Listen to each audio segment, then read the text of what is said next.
I never thought humiliation could sound so casual. Not loud, not dramatic, just normal, like something he had every right to say. It happened at a dinner, a long table, too many people. His colleagues, our friends, a few relatives. Someone asked me what I did for a living. Before I could answer, he laughed. He laughed and said, "She doesn't really do anything. She just likes pretending she's busy." People smiled. Some laughed politely. Someone nodded like it made sense. I remember opening my mouth to say something. Anything, but nothing came out, because this wasn't new. This was just the first time he said it out loud in front of everyone. We had been married for 6 years by then. 6 years of him reminding me how lucky I was. 6 years of him paying for everything and never letting me forget it. 6 years of jokes that weren't jokes. He liked telling people I was simple, that I wouldn't survive without him. That money stressed me out too much, so he handled it, and I let him. At first, it even sounded caring. "You don't have to worry about bills. I'll take care of everything. You're bad with numbers anyway." Somewhere along the way, taking care turned into control. I didn't have access to our accounts. I didn't know how much he earned. I didn't know how much we spent. If I needed something, I asked. If I bought something without asking, he noticed. He always noticed. That night after the dinner, on the drive home, he was in a great mood. He said I was too sensitive, that everyone knew he was joking, that I should learn to laugh at myself. Then he added almost casually, "You'd be nothing without me." He said it like a fact, like the weather.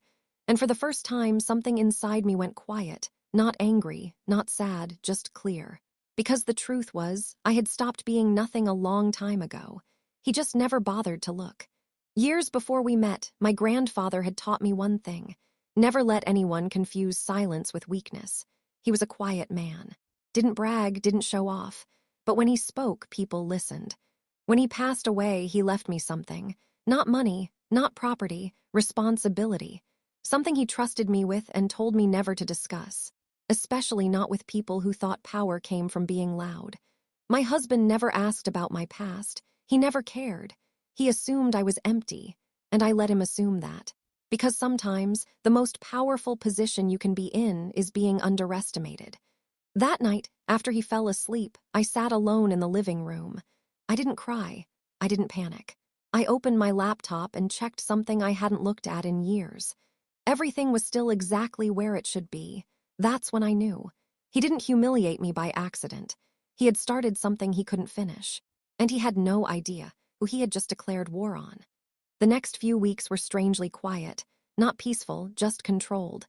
He became attentive. He started checking in more often, asking where I was, what I was doing, who I talked to, not aggressively, almost sweetly. "You didn't answer your phone." I was worried. You know how people are these days. He began reviewing expenses more closely. A coffee, a taxi, groceries that cost a little more than usual, nothing big. But every time there was a comment. "Did you really need this? Prices are insane lately. We should be more responsible." Responsible. That word became his favorite. I noticed he stopped transferring money into the small account I used for daily things. Instead, he preferred to send it when needed. He said it made more sense, more efficient. I didn't argue, I watched.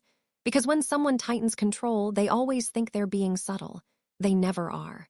One evening, he came home unusually proud of himself. He poured a drink and announced that he'd made a smart decision. He had moved most of our savings into an account only he managed. "Just to be safe," he said. "In case something happens." Something like what I asked. He shrugged. "People change." The irony almost made me smile. That night, he asked me something he had never asked before. "What would you do if I wasn't around?" I answered honestly. "I'd manage." He laughed, that laugh again, the one that wasn't funny. "No, really," he said. "Be realistic." I didn't answer, and that seemed to bother him. A few days later, he started bringing up divorce. Not seriously, not emotionally, strategically. He talked about friends who lost everything in messy separations. Men who got destroyed financially. Men who trusted the wrong women. He said it like a warning, like advice. One night while we were lying in bed, he said, "If we ever split, I'd make sure everything was fair." Fair. I asked him what that meant. He turned to me and said, You wouldn't survive on your own. I wouldn't let you struggle, obviously, but you wouldn't be comfortable. Comfortable. That was his threat. Not survival, not safety, comfort. That's when I realized something important. He didn't want to leave me. He wanted to scare me into staying small. Because people who feel powerful don't need to remind others how weak they are. The next morning, I went somewhere I hadn't been in years. A bank branch across town, old building, quiet, the kind of place people overlook. The woman at the desk recognized my name immediately. She smiled, not politely but knowingly. She asked if I needed anything. I said no. I just needed to check that everything was still exactly as it should be. She assured me it was. Nothing had moved. Nothing had changed. Nothing had been touched. As I left, she said something that stayed with me. Most people wait too long. I nodded. I wasn't most people. When I got home, my husband was waiting. He had that same confident look. The one he wore when he thought he was 5 steps ahead. He told me he had spoken to a lawyer, just informally, just to understand his options. I asked him what the lawyer said. He smiled and said, that I'm being generous. That was the moment I stopped pretending this was about marriage. This was about power. And power shifts faster than people expect, especially when they don't know what they're standing on. A week later, he crossed a line he couldn't walk back from. It happened over dinner. He was calm, almost relaxed. He told me he'd made another decision. He had added his name as the sole authorized person on several accounts. Temporary, he said, until things stabilize. I asked him what exactly needed stabilizing. He leaned back and looked at me like a patient teacher. Our dynamic, he said. You've been distant, because I stopped reacting, because I stopped defending myself. People like him mistake silence for weakness. He continued. He said it would be better if I didn't work for a while, less stress, more focus on us. I reminded him that my income was part of the household. He waved it off. Not the important part. That's when he said it, the sentence that made everything crystal clear. I can take care of everything, you just need to trust me. Trust. From a man who had quietly removed my access to my own life.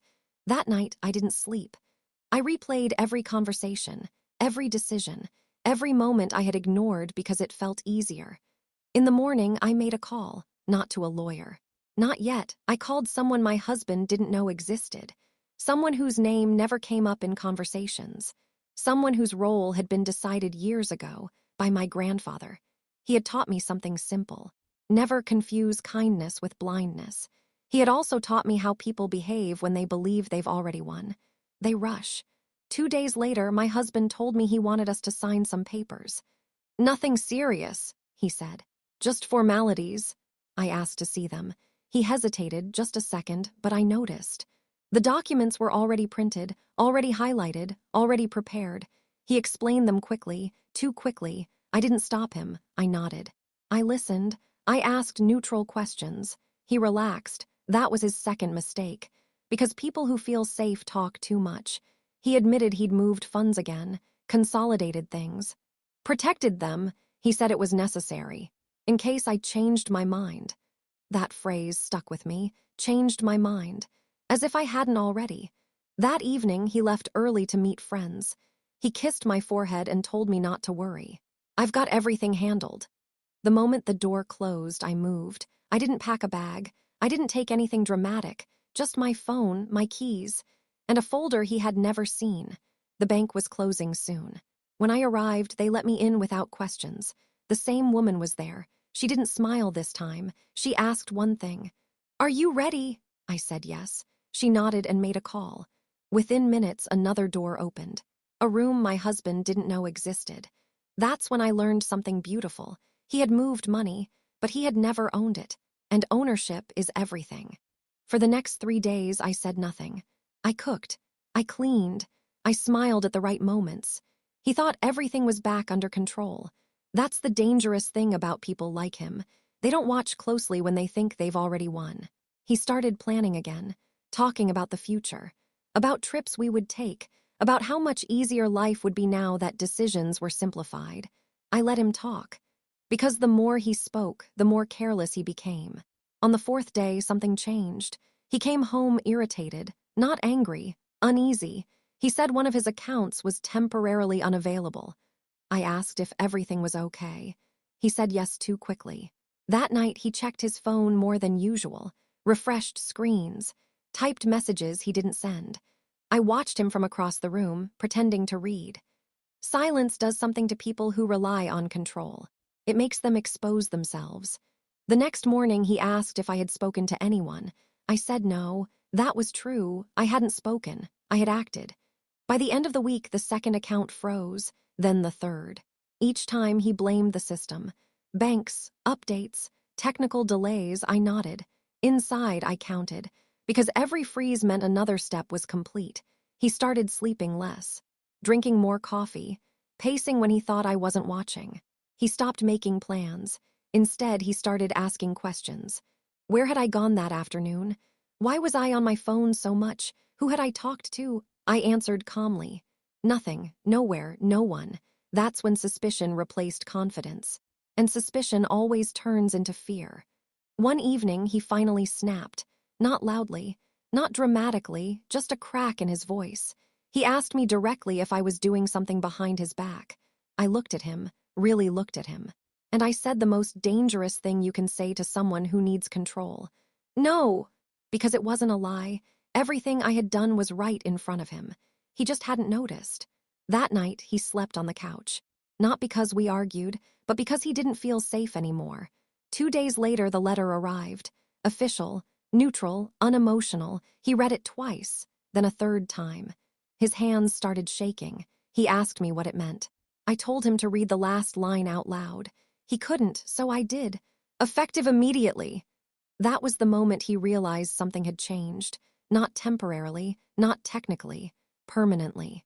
And for the first time in our marriage, he wasn't in control. He didn't yell. That surprised me. He didn't throw things, didn't accuse me, didn't even ask questions. He just sat there, staring at the letter like it had personally betrayed him. People imagine losing control looks dramatic. It doesn't. It looks quiet. For the next few days, he tried to pretend nothing had changed. He woke up early, went to work, came home on time, but the confidence was gone. His voice was softer, his movements smaller, like he was afraid of making the wrong step. Then came the negotiation phase. He started being kind. Too kind. Compliments he hadn't given in years, offers to help. Conversations that suddenly sounded like apologies without the words, "I'm sorry." I listened. That's something I learned too late in life. Listening doesn't mean agreeing. One night, he said he felt like we were drifting apart. I said maybe we were. He asked if I still trusted him. I asked if trust was something you take or something you earn back. He didn't answer. A week later, he tried fear. He reminded me of how much he'd done for me, of everything I would lose if things went badly. He didn't threaten me directly. He didn't have to. Control always hides behind concern. I told him something I had rehearsed in my head for months. I'm not afraid anymore. That sentence ended the marriage long before any paperwork did. After that, things moved fast. Meetings, documents, signatures. He sat across from me, quiet, professional, empty. When it was over, he asked one last question. How long have you been planning this? I thought about lying, but there was no reason to.